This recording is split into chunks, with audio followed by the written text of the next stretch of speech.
প্রসঙ্গ যখন মানসিক সুস্থতা আমাদের সমাজের অনেক মানসিক স্বাস্থ্য নিয়ে মোটেও কেয়ারফুল না।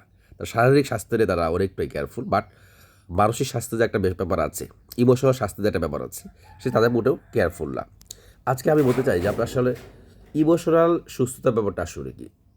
একটা মানুষ, ধরেন আমাদের আজকে একটা বাচ্চা যখন স্কুলে ফেল করে, দীর্ঘমেয়াদী একটা বাচ্চা, সেও কিন্তু বুঝে যে একটা স্কুলের বাচ্চা ফেল করেছে বা পরীক্ষার রেজাল্ট খারাপ করেছে, সে এমনিতেই মানসিকভাবে বিপর্যস্ত থাকে। বাপ মায়ের গালি, ওকে টিটকেরি, কী রে সিল্লা কী করলো, খাস এই ধরনের একটা সে বিপর্যয়ের মধ্যে পড়ে। যখন তাকে দীর্ঘমেয়াদী এভাবে বুলিংয়ের মধ্যে রাখা হয়, সে কিন্তু সিলটা কিন্তু একসময় ইমোশনালি সে bad, long time sadness feel করার কারণে তার সে কিন্তু মানসিকভাবে সে অসুস্থ হয়ে পড়ে। তখন সে কিন্তু আরও কোনো একটা, সে তাকে সুস্থ না, তখন সে মানসিক অসুস্থ হয়ে পড়া মানেই সে কিন্তু যে কোনো কাজ সে স্বাভাবিক আর নেই, স্বাভাবিক করতে পারছে না। আমরা মানসিক অসুস্থতার প্রসঙ্গগুলো আমরা মনে করি পাগলের কথা মাথায় আমাদের প্রথমত আসে। সমাজটা কিন্তু খুবই মূর্খতার মধ্য দিয়ে যাচ্ছে আমরা মনে করি।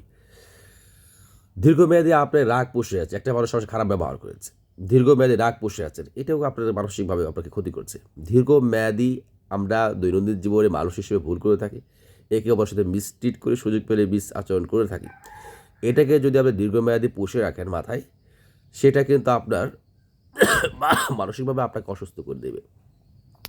স্যাডনেস বা বিষণ্ণতা, চাকরি পাচ্ছে না, এক্সপেকটেশন, ওভার এক্সপেকটেশন, এটাও কিন্তু একটা মানসিক রোগের লক্ষণ। আপনার মধ্যে অনেক বড় স্বপ্ন, সফল হবেন, এটা হবেন, ওটা হবেন, দীর্ঘমেয়াদী একটা বড় ধরনের মধ্যে দিয়ে যাচ্ছেন। এটা যদি আপনার এক্সপেকটেশন যদি আপনার একটা লং লেংদি হয়ে থাকে, সবসময় মাথায় এটাই কাজ করে, এটাই কিন্তু আপনার মানসিকভাবে অসুস্থ করে দিতে পারে। আপনার মধ্যে সবসময় এক্সপেকটেশন, সবসময় মাথার মধ্যে চিন্তা, কি এত বড় হবেন, এটাই কিন্তু আপনাকে সব কিছু চেয়ে কিন্তু আবার মানসিক অসুস্থ হয়ে পড়েছেন। আপনি নিজেও জানেন না আপনি মানসিকভাবে অসুস্থ, আপনার খারাপ লাগতেছে, আপনার মধ্যে কেমন জানি একটা সবসময় অস্থিরতা কাজ করছে। এক্ষেত্রে আপনাকে মানসিক সুস্থ থাকতে হলে এক্সপেকটেশন কত হবে, রিডিউস এক্সপেকটেশন, প্রত্যাশা কমাতে হবে। স্যাডনেস, বিষণ্ণতা কাটাতে হবে। বিষণ্ণতা কাটানোর শুধু বললাম কেটে গেলো তা তো আর না। এটার জন্য আপনাকে সময় নিতে হবে, ভাবতে হবে, যে রিল্যাক্সে ভাবতে হবে যে আসলে যা হবার হয়ে গেছে। মানিয়ে নিতে হবে যে আমার রেজাল্ট খারাপ করেছি, ইটস ওকে, মানিয়ে নিয়ে নিজেকে, মানে টুডে অর টুমোরো আপনাকে মানিয়ে নিতে হবে। আমরা মানতে পারি না।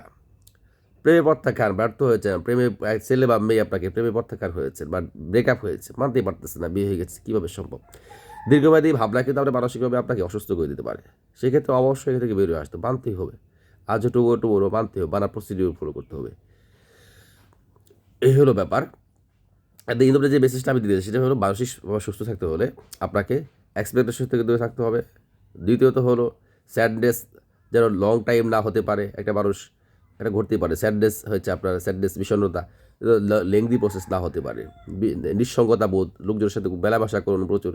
আপনি একা থাকছেন, একা থাকাটা বন্ধ করে দেন। একা থাকলে তো মানসিকভাবে আপনি বিপর্যস্ত হয়ে পড়বেন। ধন্যবাদ সবাইকে দেখার জন্য।